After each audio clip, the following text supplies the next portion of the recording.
All right, now I've been doing a whole little series on Dr. Umar, and we're down to the conclusion, and we're down to the last chapter of it, and it is this right here. African spirituality, which includes traditions like Yoruba, Lukumi, and Santeria, is based on several beliefs and practices.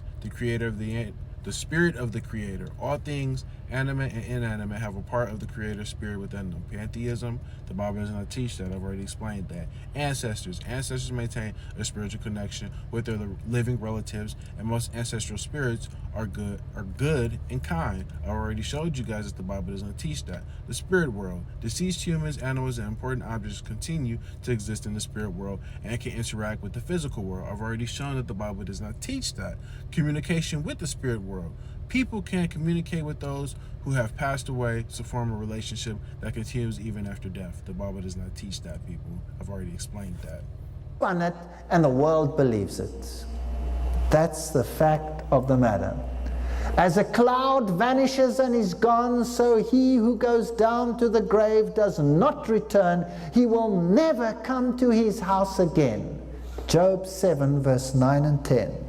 You cannot talk with the dead, because the dead know not anything. If you talk to the dead, you are talking to a demon who says, I am whatever I am. I've got tapes of these. My father-in-law was deeply steeped into spiritualism. He was a very prominent New Ager. He believed all this stuff. I can tell you stories that you will not believe. Don't miss the lecture tomorrow night. The New Age movement. Wow. His sons come to honor, and he knoweth it not. What do we preach at the graveside? They're looking down upon you. Don't be sad. And they are brought low, but he perceiveth it not of them. Job 14:21. What comfort? My mother never saw my mistakes and my bad moves or whatever. She's asleep. When a few years are come, then I shall go the way whence I shall not return. Job 16:22. Until the Lord comes, and as it is appointed unto men once to die, but after this the judgment. Hebrews 9:27. Whap! There goes reincarnation. Goodbye. Either you believe the Bible or you believe the lie. One of the two. There is no reincarnation.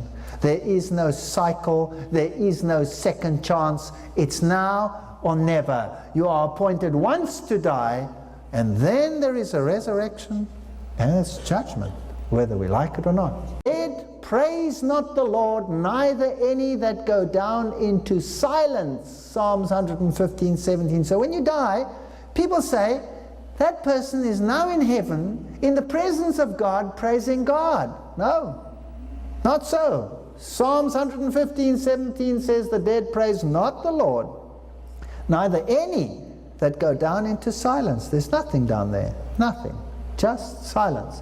For in death there is no remembrance of thee. In the grave who shall give thee thanks? Psalm 6 verse 5. Nobody. For that which befalls. For in death there is no remembrance of thee. In the grave who shall give thee thanks? Psalm 6. So it was the ancient Egyptians that believed the pagan doctrine of immortality of the soul. And they taught this fervently in Alexandria. Now do you know what's interesting? That the Jews were just like people today. They thought they could get a better education at the universities of the world. So they went to study the theology of the nations. And many of them received their education in Alexandria. The Sadducees were such a class. The Sadducees believed that when you died, you went straight to heaven. And there you sat on Abraham's lap. How comfortable it was. And if you had something to pray about, you prayed to Abraham, who was dead, to communicate to God. That's ancestral worship. You pray through Abraham to God. You use an in-between one. And they taught, as they learned here in Egypt, in Alexandria, that when you died, you went either to the good place or you went to the hot place. That's Anubis Osiris worship. The Pharisees, on the other hand, believed in what? They believed in the death and the resurrection. And when Paul was brought before the Sanhedrin, because it's surprising what bedfellows you find when you are opposing God. When it came to opposing Christ, the Pharisees and the Sadducees were in perfect harmony with each other. Buddies, bedfellows. And when Paul was confronted later, he was in a bit of trouble there, so he threw this gauntlet at them. And he says, I'm a Pharisee, I believe in the resurrection. And remember what happened there? They started fighting so much amongst themselves, they didn't even know what to do with Paul anymore. It's interesting. So this is what the ancient Egyptians believed. So ancestor worship, in most cases, is simply spiritualism of the East, which serves as the exponent of immortality. Contact with the other world, page 14. That's what its bottom line is. And he doeth great wonders, and deceiveth them that dwell on the earth by means